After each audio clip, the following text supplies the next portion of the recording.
Hey guys, Kartek 710 here. Thought I'd go over this week with, I recently sent a 50 card bulk order to PSA, as well as a 22 card bulk order.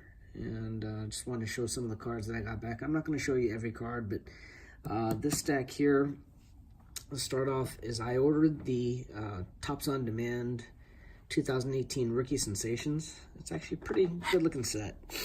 But I didn't want to cherry pick. I just ended up sending all my cards. The bulk orders brought the cost of grading down to about $8 a card, which they've recently raised their prices. So unless you send a quantity of 100, I don't think you could actually get a grading of $8 a card. But has great rookies in there. Of course, the Shohei Ohtani, PSA 9.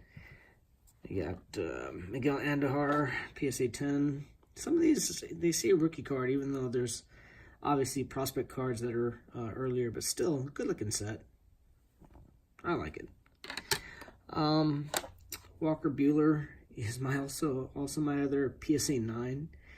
It's ironic too, because out of 33 cards in this set, most of them came back PSA 10, which I'm pretty happy about. But the two that didn't is my freaking Shohei Ohtani and my Walker Buehler. Two rookies that I definitely would have wanted PSA 10s on. That's just how it goes. And, you know, when you send things into PSA, you do take a risk.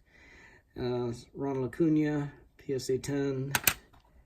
There's a Gleyber Torres, also PSA 10. And each set gets an autograph card. My autograph card happened to be Harrison Bader. I've seen some on eBay that, you know, Shohei Ohtani or Ronald Acuna autographs, you know. Yeah, it's what it is, though. Still came back a 10, so I guess I'm happy.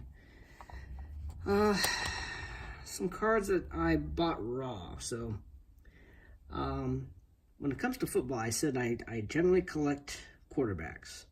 I usually don't buy running backs and receivers because of the injury rate. And a good example, whether it's just my luck, but I bought this one raw, and it's the Panini Contenders Championship ticket, Kareem Hunt, which if you're going to buy Panini Contender, you definitely want to try to go for the championship if you can afford it.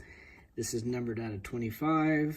First of all, it came back at 9, which sucks because I looked this card over before I sent it, and obviously I don't get a job as a grader, but I couldn't find anything wrong with it. And the second is this guy ended up basically tossing his career away because he was caught on video.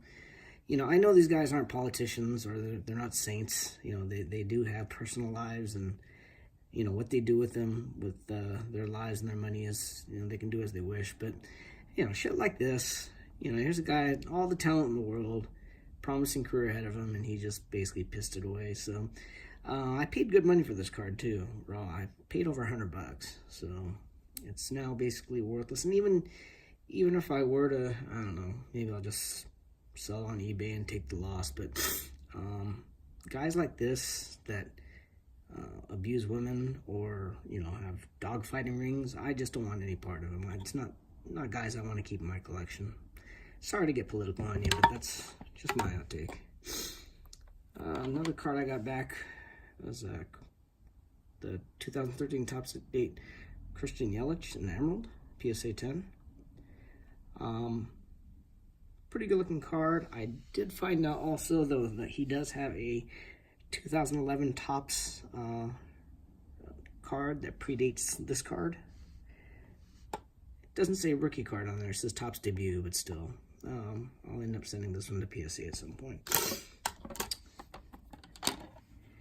We have the 2018 Topps Now Ronald Acuna autograph.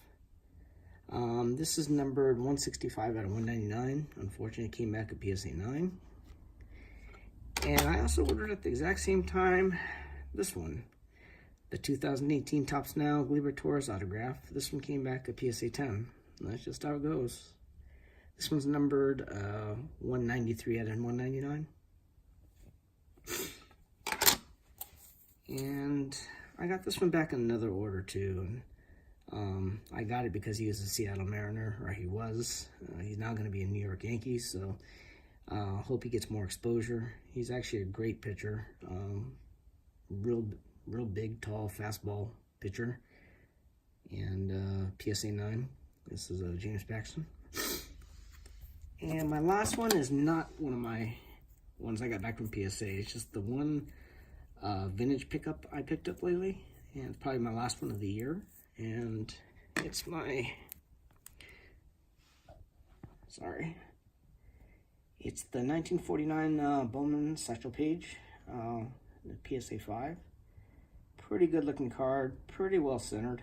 Maybe a little 60-40 left to right, but I'm pretty happy with it. If any of you guys that have bought 49 Bowmans, you'll know that centering's a big challenge to get on cards like this.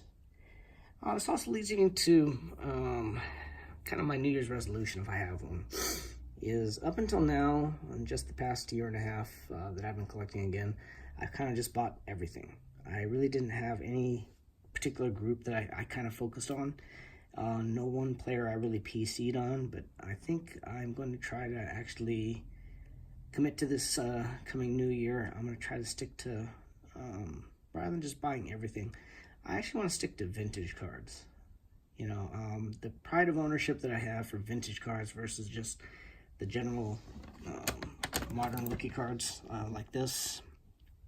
Yeah, if these are both, you know, $2,000 cards, I'd much rather have the vintage card versus the modern card, even though, you know, it's probably more scarce. But,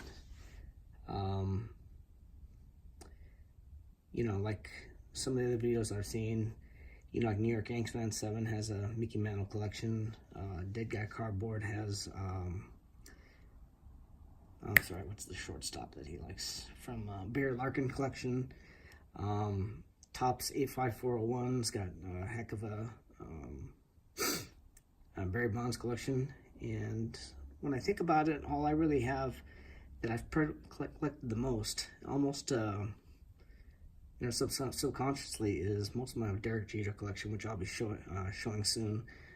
I have pretty much a photo album of Derek Jeter cards. That's pretty much, but he has so many cards out there, including inserts, that I don't think I'll be able to get all of them, but at least some of the more highly sought after cards I'll be getting. But you know, cards like this, you know, I liked Nolan Ryan back in the day, largely because, you know, here's a guy that pitched into his mid 40s when he was throwing fastballs and got a no-hitter towards the tail end of his career. Satchel Paige actually was pitching fastballs into his 50s. No one really knows how old he was when he actually retired, because his actual accurate date of birth is kind of unknown. But still, he was known to have an extremely long career. I mean, I think he was like 57 when he retired. So, pretty impressive.